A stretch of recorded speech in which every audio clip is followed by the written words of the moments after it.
Howdy, I'm Derek, and in this video I'm going to show you 10 things that you should have in every Excel workbook, or at least most of these things in most workbooks. They're definitely on the checklist I started using a few years ago for kind of my QA to make sure it's going to be easy to use for other people, including my future self.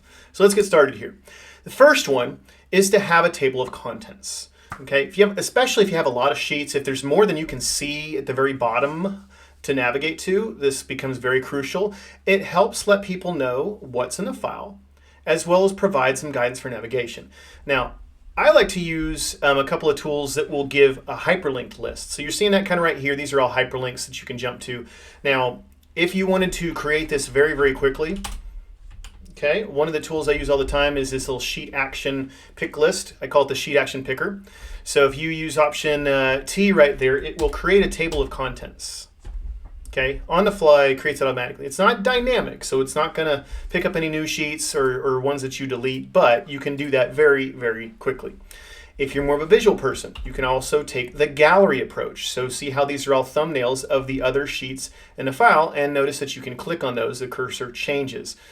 Okay, that might be a overload of visuals for you, but some people really like that. You might want to make those a little bit smaller, etc. It's totally fun. So first thing there, include a table of contents. The second one is to include thoughtful instructions or assumptions if you've got a lot of things that you might want to explain and there's a lot of formulas linked together, etc. I like to be robust, maybe include screenshots, video link if it's something that's super complicated. I like to call out when there's an action or maybe a macro to run or something in a different color in bold. If it's a different sheet, maybe I'll put that in green. Super important, maybe it's in red or a potential common error point.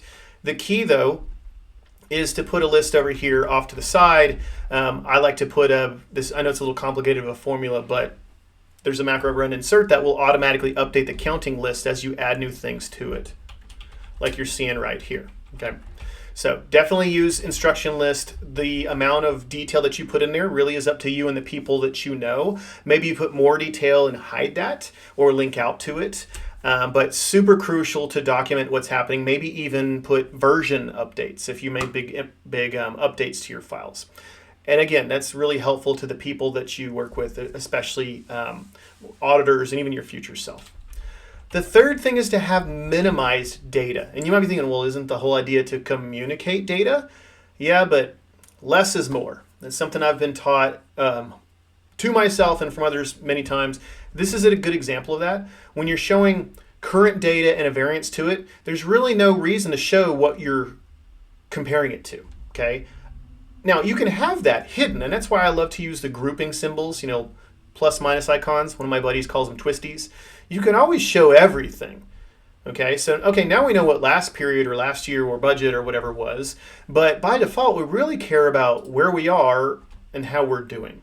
Okay, so showing all of those and hiding that stuff and putting those plus and minus icons makes it so much easier to just display the most important stuff and reduce the clutter and get people to focus.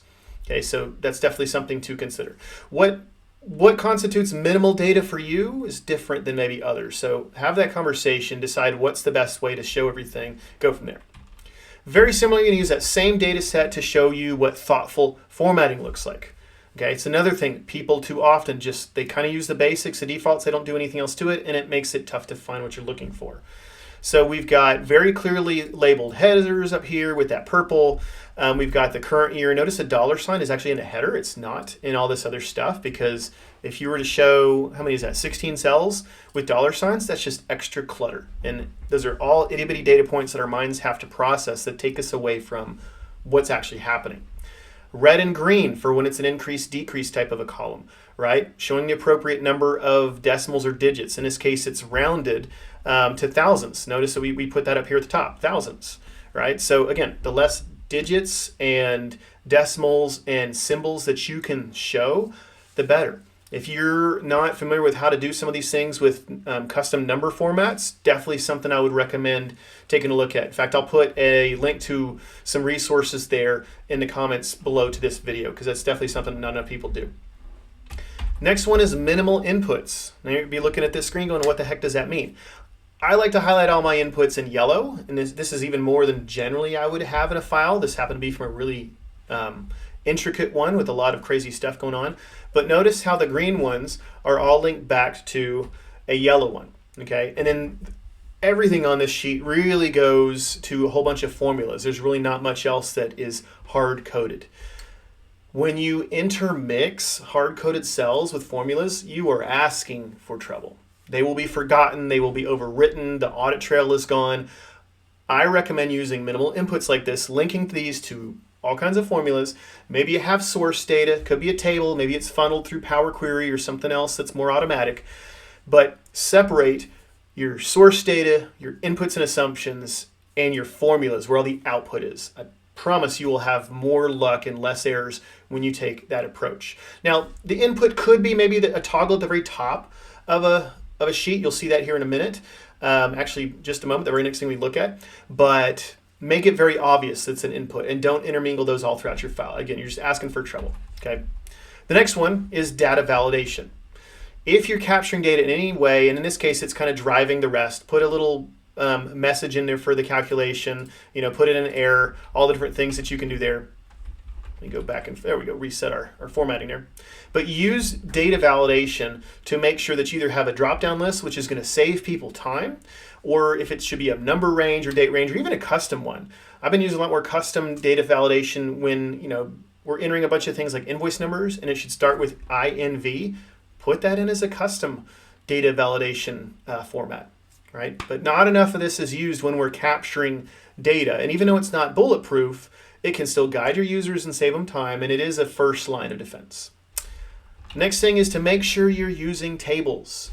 Okay, anytime you have data that is tabular, what I mean by that is there are columns that separate the different fields, and there are rows that separate the different records. Might as well build it into a table. There are several benefits of tables. The formatting can be automatic. You can automatically put totals and grand totals, headers, filtering. The formatting or the formula structure is a little easier to understand, and if you have formulas, it'll automatically start applying those as you add new records. So many different reasons why to do those. They play well with things like slicers and pivot tables. So many, many reasons to do that. If you have data like this in your files, and I really hope you do because otherwise it's probably a hot mess, make sure to go ahead and insert a table. And it's easy to do that. You just go up here to insert table. This one, it's already a table, so that's going to be grayed out, but it's easy to do. Just highlight your data, insert table. I would recommend renaming it to make it obvious, just like with a lot of things, like your files and your sheets. Go ahead and do that. Another one is freeze panes. Virtually every sheet should have freeze panes. What does that do if you're not familiar? It lets you scroll and it keeps the headers at the top or the headers at the left if they're in column A or B or so. You can set that by going over to View and then freeze panes either top row, first column, or both. It's going to freeze to the top and left of whatever cell you have selected. Okay, just makes it so much easier. In fact, here's another tip with freeze panes. I will often put totals above the headers at the top. You're like, why totals at the top? They go at the bottom. No, that way you don't have to scroll. I do that with a lot of different things. Put a few things above that freeze panes because those are the key things. You shouldn't make your users do more than they have to find what they're looking for. Please do that in a lot of places. In fact, if you have a lot of identically structured sheets, okay, you can either select them and then apply freeze panes, or there are other ways to apply them in different places programmatically as well. A lot of tools I've built that do that. Next is modern formulas. If you are not taking a modern approach to formulas, and what I mean by modern approach is by spilling multiple results with one formula, then you absolutely got to check this out. So here's an example right here. We've got this one. It says rank. Notice that we're referring to the entire thing and then using the entire list for ranking. Normally, the old way to do this before dynamic array functions came out is that first argument there, this would just be one number. But when you supply it in an array, it will automatically, assuming you're using a recent version of Excel, spill to multiple cells. And you can tell that because it highlights this with this little blue kind of border around it. And if you go to a cell below that, the formula up here becomes gray. Can't adjust that. If you do, you're going to get that spill error. Let's not do that, right? So in this example, there are several different array-based functions or spilling functions are used. This is a good example of the map function where it's doing a calculation over and over again for all the items in the array. definitely take that approach, because as you add new items, you're not going to have to fill that formula. You're not going to have to change it if you delete something above it. So many benefits to doing that, and it makes the structure dynamic just like the content. And then the last of these 10 tips is to use visuals where it's appropriate. In most files, it is. And it might not be charts. It might be conditional formatting with icons. It might be just highlighting things, top and bottom. But visuals make it so much easier to understand your data. Kind of going back to the thoughtful formatting. Very, very connected there. These are examples of some of my favorite ways to show charts.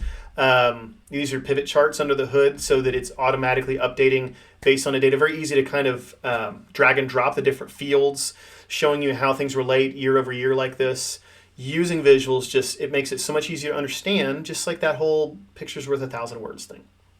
Okay, so there's your 10 tips: table of contents, instructions, minimize the data, thoughtful formatting, minimal inputs, data validation, use tables, use freeze panes, modernize your formulas, and use visuals where it's appropriate. If you like this, please give it a thumbs up or whatever your favorite reaction is. Add a comment, tell us what you liked. Share with a friend or somebody you think would find it valuable. And of course, don't forget to subscribe so you don't miss out on other great Excel tips and tricks. And I hope you enjoyed watching this. Please have an excellent rest of your day. Oh, and last thing, you can download this workbook for free if you want to see these things. There's going to be a link to that in the comments below. Thanks.